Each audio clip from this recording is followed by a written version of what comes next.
Tales of TerrAor, Episode 2, Demons, Part 1. Of Terror.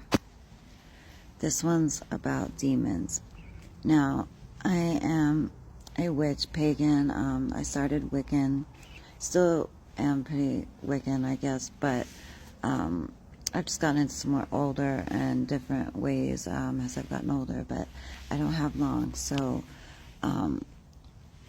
I wanted to talk about demons, and I know a lot of witches don't use that word too much. They'll use other words like low vibrational beings and stuff like that. So whatever you want to say, like I said, a lot of witches don't really believe in good or evil and stuff. It's different wording, but I personally have had a lot of experiences with darker and more insidious and more malevolent forces and stuff, and I want to talk about this one demon. So to make a long story short, my ex-boyfriend's best friend had died, and his girlfriend, well, we couldn't get any closure. He overdosed, and for reasons, his parents didn't want any of his friends at the funeral because they didn't know which ones were doing the drugs and stuff too. So understandably, but me and my ex and the guy that died, his girlfriend didn't get any closure. Well, with me being Wiccan and a witch, she asked if I would help with the Ouija board.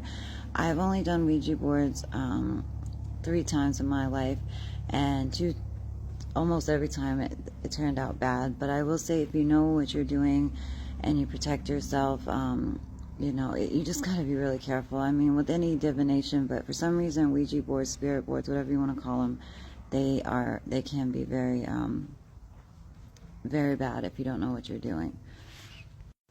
So I'm probably gonna have to make a part 2 on this, but